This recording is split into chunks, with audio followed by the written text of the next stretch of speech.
9:15 on this Friday morning. We've had a text, a YouTube comment in from Anthony Ryan, who's complimenting both myself and Owen on our lovely brown Ganseys. So that seems like the most natural point to introduce the Tipperary hurler, Pádraic Maher. Good morning to you, Pádraic. How are you, lads? Are you well? How are you keeping? You join us today to talk about it's a landmark partnership between the GAA and the Dublin-based company, the Marketing Hub, who've become the GAA's first licensed supplier of leisurewear. And the clothing collection is going to feature a wide range of items, which is specifically created for GAA fans in 31 counties, as well as New York and London, and the various county ranges exclusively available at ganzi.ie, ganze.ie. 31 counties, Pádraic. Who's been left out was the main question I had when I read that. I didn't know either. I didn't ask any questions either. But no, I don't know. But yeah, it's great. Look, I suppose they're all customized sportswear for each individual county. So it's great for supporters. Usually it's only an old jersey or a top you buy out your local sports shop. But it's nice to have hoodies and t-shirts and jumpers for customized for each individual county. So look, hopefully a few Christmas presents, please God, during these tough times. Absolutely, and now's the time to get in on that as well, isn't it? With such everything uncertain about what's going on. Ganzi.ie if people want to head along and have a look. Thanks a million for joining us this morning. Obviously, it's a couple of interesting weeks ahead for you. At least we hope. All going well. We've obviously been paying a lot of attention to events around the country over the last week. The last few days alone has been kind of fascinating. The Offaly hurler situation, with a statement last night saying they're unable to fulfil that Kildare fixture now this weekend after a positive case, and the HSE analysing and deeming that the entire squad were deemed close contacts, and we're sort of in a bit of a limbo as to understand why that was the case, because it seems to go against previous recommendations. How have you found everything, Pádraic, or when you're reading those kind of stories, or how's it all been for you over the last number of weeks? Yeah, I suppose for ourselves and personally, we were just trying to look after ourselves as best as possible. Look, it is tough. We all have to go to work every day, and lads are obviously working as teachers, frontline workers. So, look, it's going to be a bumpy road along the way, and I have a feeling we're going to hear stories like this a bit over the next couple of weeks, as regards teams and players, coming in close contact of COVID-19. So it's going to be very tricky. And look, I suppose in fairness to the GAA and everyone involved, look, this is obviously the first time this is going to happen, and so they're kind of picking, they're going to hit bumps along the way as well. So look, it's going to be hard for everyone, but all we can do is stick to the protocols given to us as best as possible, and give ourselves the best opportunity to play in these games. Yeah, how hard have you found it as a player, Pádraic, like in terms of making the right steps, or has it been a case over the last few months, like when you move obviously from club into the county thing, that maybe that's a bit of a slicker setup, everybody assumes anyway from the county point of view, but like in terms of making all those right steps with the inter-county training, the meetings, the food, the games, has all that run off fairly smoothly for you, or is it tricky to know what to do at certain times? Well, so far so good anyway, but yeah, look, it is, I suppose the thing about the club championship was it got us into a routine and kind of got us used to the protocols that were going to be put in place. Turning up the training tugged out, our masks, hand sanitizer, social distancing when possible, obviously not when you're training full on, but other than that, keeping social distance and, things like that, and no shower. And obviously we go home to shower, we go home to eat. And if we have a team meeting, then we have to, we more or less haven't decided to feel like, so, look, the club thing kind of got us all used to that. And I think it's been seamless enough for us then. It hasn't been too much of a shock coming into, I suppose, the inter-county setup then. If anything, it's been even more severe as in terms of protocols. So, look, we're doing as best we can, and everyone's doing their utmost. And, like I said, as you can see with the Offaly lads, there's going to be bumps along the way. Hopefully we can all keep it in the country to a minimum, is in terms of GAA. Yeah. Is it hard to juggle that? You've obviously very high-profile stories about you in the last couple of months in your role as a guard. And I don't know what your specific duties have been over the last while or if they've changed, but have you found it hard to juggle? The difference being, obviously, for you guys is that you're out and about and have to get back into your communities, particularly yourself, in a way that when we talk about elite athletes, that a lot of them, whether it's rugby or football, maybe don't have to be exposed to that. Yeah, exactly. It's going to be, as I said, it's going to be tough. I suppose when you're out working on the front line, you have to go to work and you have to work you can't be shying back from it. And I suppose in the back of my mind then I'm thinking of, geez, I have to go training tonight in around another 35 lads, or, you know, you have a game in 10 days time and I don't want to miss that game, like becoming a close contact. But unfortunately, that's the hand you've been dealt. But look, in fairness, both sides of the coin, both in terms of my sport and then in terms of my work and my career, we're trying to, as I say, cover every avenue possible and all the protocols. And look, it's going to be tricky at times, but we had a few scares over the summer here and there in terms of the job, but got through it thankfully. And all I can do is try and keep it safe as possible, and because I don't want to let down any of my teammates, but certainly don't want to miss any games myself, so try and do my best. Well, was it COVID-related scares? You would come across a couple at work, you know, through different scenarios that are totally out of your own control, but at the end of the day, it's your job and you have to get on with it, and you're there to help communities and help people and vulnerable people in the community. So, look, you just have to get on with it. How has the role changed for you under level 5? My work role, is it? Yeah. I suppose, again, we had a run of it in March. It's more or less been the same as that. It's very busy. You know, we're all aware of, you know, checkpoints and different things, but there's also, you know, the communities then are more in lockdown, so you have to be there for them and support them, and especially the vulnerable and the elderly. And obviously mental health is going to be a big issue at these moments and times, not just for vulnerable people, but for a lot of people, because they're taken out of their comfort zone. They're not, you know, daily habits that they have, you know, visiting family members, different things are all taken away from them. So a lot of people will be struggling, and I suppose we're just there for show a sign of strength and support for them. So look, the only difference for us in this lockdown and the last lockdown is we've a bit of sport to look forward to in this lockdown, which is good. Yeah, obviously the hurling this weekend as well. We might have a word with you about that. Clare and Limerick and Thurles on Saturday night, and Tip waiting the winner. So you'll be, I'm sure, anxiously watching that. But like in some ways, I was looking at it last night. Like it's a great position for you to be in nearly, because the one thing that nobody has really a bank of over the last 6 or 7 months is any opportunity to have seen who they might be playing in action. So are you looking at it that way, or are you thinking, Jesus, we wouldn't mind being out now and having the game under our belt? Yeah, I know it's a tricky one. I suppose it's. I was talking to one lads yesterday. Like it's kind of a question you should ask me next Monday week. Which way was better? Which way was better to? Were you better off to play a game first or come in fresh? But look, we're just looking forward to getting going, and it's great too that, you know, we get to have a look at this weekend as well. So you know, you'll be looking forward to even watching that as a supporter as well. So no, it's great, you know, and obviously we're going to have a keen eye on it as we're going to be playing the winners the following Sunday, please God. So look, it's so hard to know how this is all going to go and who this time of year is going to suit best and what way teams are going to be, you know, as regards. We've no National League building, we've no probably very few challenge games played. So all you're kind of basing this on training and your own training. So it's going to be very interesting and intriguing through all the championship, both hurling and football, and I can't wait to see it all, and I can't wait to be involved, hopefully.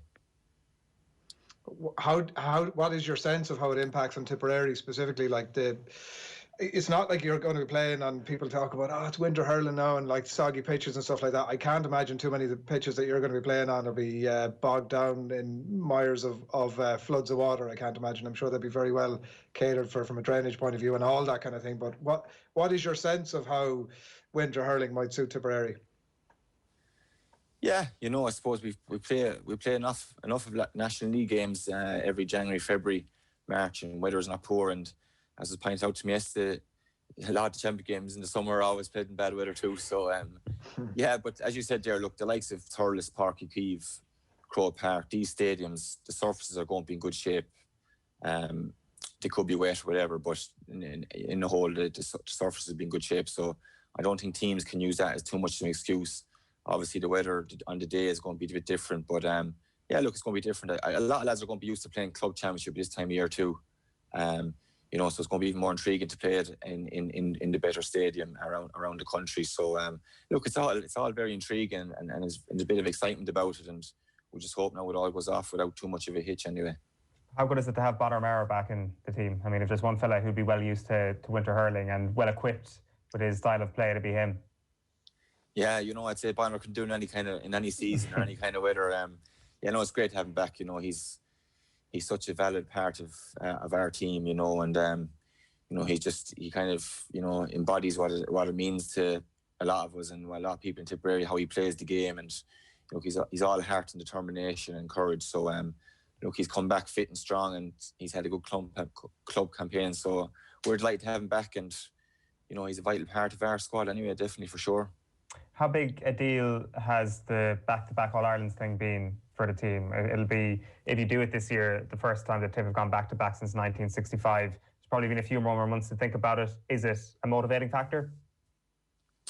I can't say it has, to be honest with you, because if a few months have actually made us even forget about that kind of stuff even more, because there for a while we didn't think we were going to be playing at all. So I think that's kind of gone over our heads a bit, but looked to be a great sign if it was, because that means we'd be successful. But I think the way this has taught us all in the last couple of months is you really have to take this week by week, and as we always speak about in the game, we always try and stay in the moment and working in each moment as it comes in front of us. So I suppose that's no more depth now to the way things are at the moment. So all we're looking forward to is playing our game Sunday week, and we'll see from there. But to be honest with you, the last couple of months hasn't really made us think that way. We thought we mightn't get to play at all, so in 2020. So we're just grateful for that, really. Are you enjoying your hurling at the moment a bit more because of that? Yeah, definitely. I'd say on a positive note, from the lockdown and the break, I suppose, has given us it's a mental and physical refresh, and even got a bit of a break when the club finished for us. Got a few weeks of a break, so I'm really looking forward to getting back going again. Training has been very good the last couple of weeks. I've really enjoyed it, and I had reservations about the cold weather going back into the pre-season feel about it, but I know it has been great, and I think that break has given us real mental and physical refresh, especially for the few of us that have been there for the last 10 or 12 years.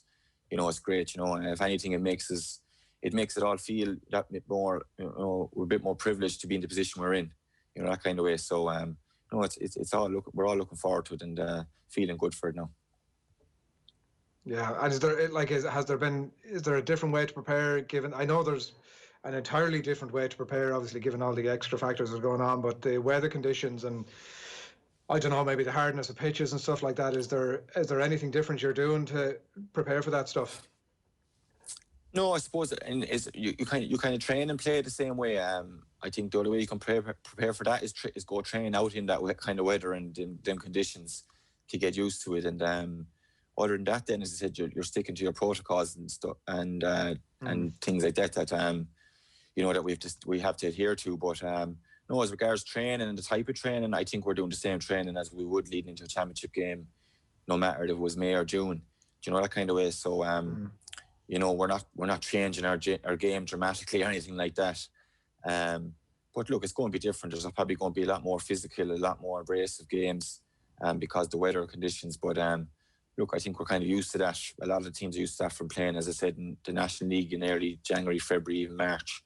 So hopefully that can stand to us. But again, this is going to be new to everyone. That's why it makes it even more intriguing how this is going to work and play out, Do you feel any added, like the big conversation about it going ahead at all is obviously in relation to the bit of distraction that it gives everybody. Do you feel like an extra pressure almost for the vulnerable people or the people who need it around Tipperary specifically, and Tipperary people around the world, that extra pressure to remain in as deep as you can to provide that, or has it not really come into the thinking at all? I suppose it hasn't really come into I don't classify it as pressure, really, to be honest, but I can see how much it does mean to people around, the counties, the communities. I see it here at home around Thurles and Tipperary. The talk is starting to build up again, and that bit of energy is starting to come again. Even down in work in Limerick, I see it as well, even about their own local people. So, there is that bit of a buzz. I know there was question marks and people were questioning,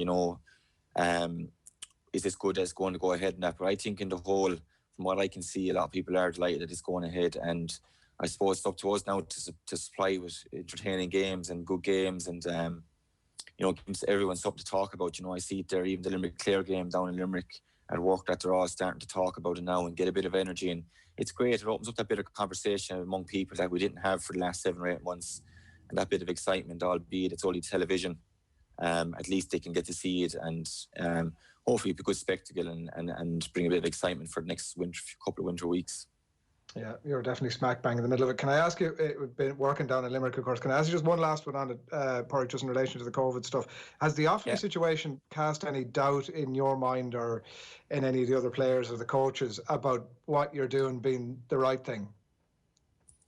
It hasn't really, to be honest. Look, I suppose it's the same for if you're a teacher or anything like that, and look, it is, you are putting yourself in these precarious situations, but look, it's your job, it's what you have to do. And look, I'm just going to, I suppose, take a lot of personal responsibility on my own shoulders and make sure I'm doing everything right, be it at work or away from work, and going to the hurling field. Look, it's going to be tricky. There's going to be a lot of bumpy bumps along the way. But all we can do is try our best and stick to protocols and adhere to social distance as best we can. Even away from the training group, make sure that we're kind of isolating ourselves as best possible. I know it's tough in work situations, but we can stick to the protocol as best we can and hope that, look, I want to play these games. It's not after changing my mind. I'm fully 100% behind playing the games, and I want to be involved as much as anyone else. So, look, I'll do all I can to make sure I'm putting myself and my teammates and everyone around me in the safest way possible. Yeah, and listen, are you heating specific in terms of your electrical repairs, or are you a bit of an all-rounder? Oh God, no! I was caught in the hop that day. I was caught in the hop. A colleague of mine with the camera. So, and well, look, these are the situations you find yourself in at work.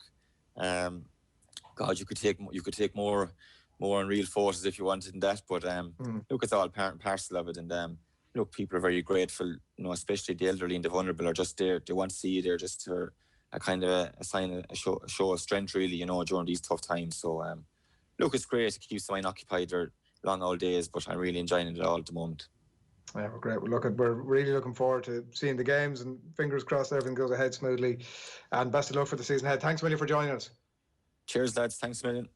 It's Pádraic Maher on the line, looking ahead, obviously, to the games and all the various permutations around life in 2020. And as we mentioned at the top, you can check out ganzee.ie. That's GANZEE.ie if you want to check out more of that. Still plenty to come.